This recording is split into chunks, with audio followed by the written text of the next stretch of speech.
Okay, I'm gonna paint a scenario in your head, and you're gonna tell me if you can relate to this or not.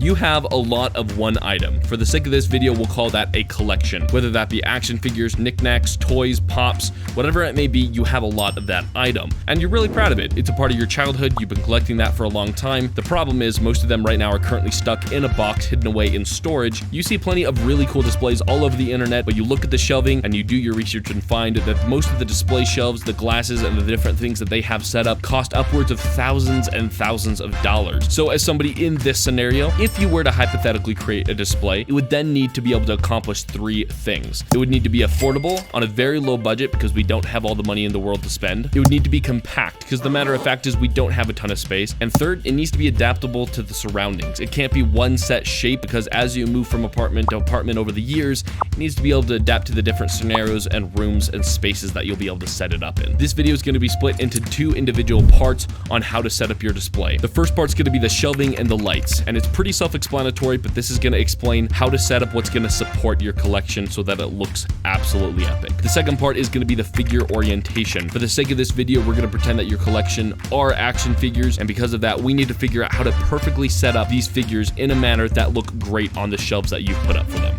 Make no mistake, guys, displaying your collection is an art, and it is hard to master. Starting under part 1 for shelving and lights, remember we need to be able to accomplish an affordable setup, a compact setup, an adaptable setup. This leader is provided to permit the projectionist before the film begins. To start off our purchases for this display setup, I'm heading to Walmart and we're getting 2 of the basic Mainstays 71-inch 5-shelf bookcases. And you can choose these in either black or white. I'm going with black because it matches my studio style. I will say though, anything that you choose under a black color with wood is gonna be a huge pain in the butt when it comes to dust maintenance. If you can fly with a lighter white style, I'd recommend it, but black does look pretty cool. That's why I'm doing it. Again, I purchased 2 of these, brought them home, and got them set up. By purchasing these shelves, we now set a standard by which the color tones we need to match of the rest of our display are, which is this set black color. That means we're going to avoid off black colors or other different variations of that shade because we need to match perfectly, or else the eye will catch up on that and it won't look nearly as professional at the end of this. We're also going to go ahead and get the Mainstays 31-inch 3-shelf bookshelves that you can also get from Walmart from the exact same brand, the exact same color, matches the exact same style. This is going to be all the shelves we need to set up against our main wall. We have them set up here with the 2 larger ones on the 2 sides going against the walls, then the 2 smaller ones in between the 2 larger ones adhering to the shape and size of my room, not to mention that huge window that we need to work around. Now guys, if you didn't know, sunlight kills collections, so if you have any choice at all and there's some sort of window in your collection display room or studio, you need to cover it up. In the end, I ended up taking a trip to Hobby Lobby where I purchased 3 of these very large black foam boards. With a little bit of measuring and a lot of tape, I ended up creating the perfect cutout that would block out the exact amount of sun by fitting into the window unit. Now keep in mind that at this new apartment, I was restricted in a way that a lot of you will be, where I couldn't make any large punctures in the walls because it was relatively new and I'd have to pay the difference in my security check if I did that. To adhere to these rules and to complement the little orbiting display system that I had going on, I took a trip to Amazon where I found these wall display shelves and I put it side to side in the middle of my display. After doing that, I topped it all off by purchasing 1 large black floating shelf that I could lay across both of these floating shelves. That way I could complete that orbiting look that was going around that centerpiece. And voila, just like that, we've now set up 1 wall's worth of display shelves. Later on, we'll expand it and talk about the secondary wall that's adjacent to this one and talk about how we could set things up to keep the variety going for that. But before we go to part 2 of the video and actually displaying the figures, we need to spice this up a little bit with some lights. There is a lot of different ways to go about this. I went about the route of getting Amazon battery puck lights. This could be really risky because depending on how big your display ends up being, you could end up needing to buy a lot of these and then needing to replace the batteries in them every couple months. If you do think you'll end up with a large display, I'd recommend finding puck lights that are wired. After this, one of my last steps I needed for the shelving was to go to Walmart so that I could find my last bit of lighting for my shelves. And this is what's going to add the perfect touch, is to get strip lights. And I was able to reel it from one end to the other and take the second one and reel it from the opposing end, ending at the opposite one that the first one started. But it results in having 2 of the strips hanging off both ends of the plank sync so that when we put it back in its position, we have the lights that are able to run down the sides, highlighting the middle centerpiece that we're going to set up. Of course, it did take a little bit of wiring tricks and extension cords in order to wire these back to an outlet so that they could actually gain power, but with a little bit of black tape to blend it in, it ended up working just fine. There we go. We now have the main display setup, which will bring us to part 2 of this video.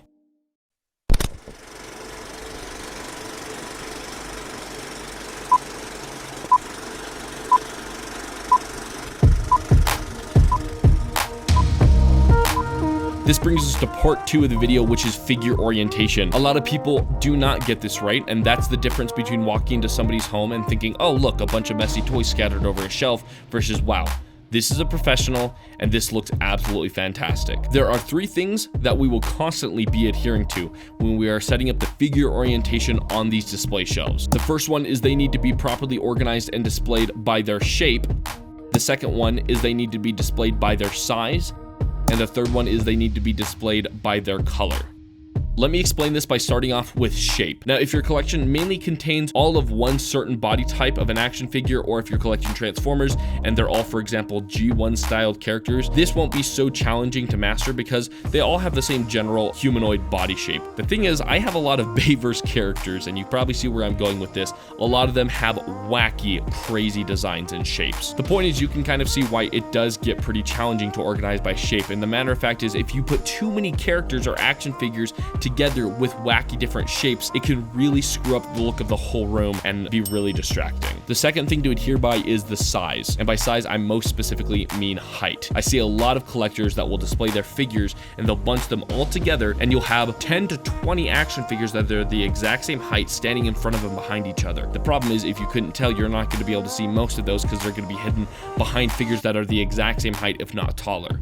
The key is organizing by this size and making sure that they all balance each other out. If you have one large figure on the left side of the display, it's a really good idea to set up another large figure on the far right side of that display. The same goes for spacing. There's a lot of different techniques for how to set up each individual shelf. One way is to set up one larger figure and have all the smaller ones evolve around it. Another way is to have several taller ones in the back row while you have several shorter ones in the front row. Additionally, you can also set up 2 rows that are the exact same height of figures, as long as you have some sort of secondary shelf to put in the back row, lifting up that set of figures so that they still remain taller. Lastly, but just as importantly, we have the color. And I would argue this is what most people absolutely ignore. For this example, I'll show you what I call my silver and yellow shelf. And you can probably tell why I call it that. But in this case, I found all the Michael Bay action figure Transformers that I had that were around the silver shade. And then I also had a couple of yellows left over. So you'll notice that I don't have all my yellows to one side or in the middle. I have one to the left, one in the middle, and one to the right, which makes it look balanced when you look at it, and it feels like it was properly set up. That's a more strict version of it, but you can look at the other versions as well. Oftentimes we don't have several of one color. Sometimes we only have a scattered different version of other colors, but those can match well too. Just understand that when you have a certain color on one side, it may be a good idea to balance it out with the color of that similar shade on the other side. And the same applies to the majority of the rest of my display. If you see a figure on one side of a shelf that has a highlight or a brighter shade, you're probably going to likely see one on the other side of that same shelf with a brighter shade. The most masterful displays and the best looking presentations always come when you can find a perfect combination of all 3 of these, by being able to properly arrange the action figures by shape, size, and color. As a reminder, this is why I avoid at all costs displaying my Bayverse figures with my G1, because aside from the fact that they don't even look like they're a part of the same world, they also are really bad at color matching. Their styles are totally different, and it's not always perfect, but that's the fun of the display, is that you're always improving and working on it, and sometimes those small imperfections are what make the display look better. And this is also where posing the figures can come into handy. You never, in my opinion, want to display the figures with too much poses if they're crammed into a certain amount of space. It can make them look a little too wild, and it can make it look way too chaotic. But a little bit of posability can make it look a lot more fun. For example, having all the figures on one given shelf pointing their guns at the audience. If the torso of one figure is twisted at the waist so that the shoulders are at an angle, do the same thing to the figure on the other side of the shelf at the opposing angle so that it looks decent and the sizing and the shape shape looks balanced. At the end of the day, when you've gone shopping, you found your shelves, you've set them up properly, you found the proper backdrops, and you've blocked out the sunlight. You've added the little puck lights to each of the shelves, and you've added the strip lights to the backdrop, and you've set up your figures in a manner where they adhere to the shape, size, and color of each other in a way that matches each shelf in a fun style. You end up with something that likely nobody around you has ever seen the likes of before.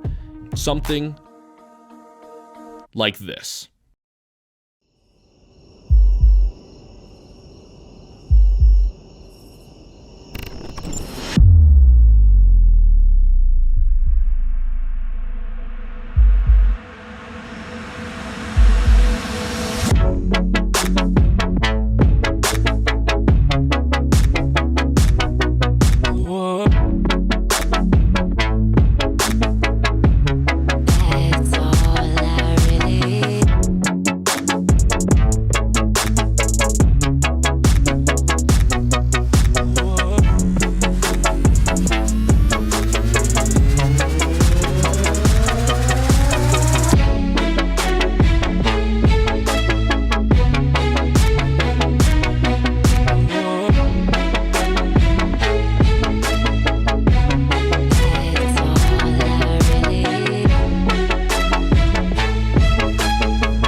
Don't forget that at the end of the day, this is all totally adaptable. If you don't have as much space as I have here, you can obviously adapt this to your smaller surroundings. You can simply take a shelf out, take the two middle shelves out, and depending on the house or the apartment you're in, you may even be able to nail floating shelves to the wall, and that can definitely add a really fun look to the entire collection. As a good example, this is a quick picture I took on my phone of the last apartment I was in, where we only had one bedroom, and because of that, I only had a little collection that I could display in the corner of our bedroom. Obviously, looks totally different than what we have here, and what I have now is a lot more of a controlled, darker, more professional environment, but not everybody has that, and you can see that it can still look really cool if you just have that smaller, more minimal amount of space. That's the main section of the collection, and just as a bit of a bonus, we'll really quickly talk about that secondary wall or shelf. This is what mine looks like now, and I am still working on it. It's changing every month, but right now I'm very happy with where it's at. The key is that when you set up shelves like this, they're changing on a monthly basis.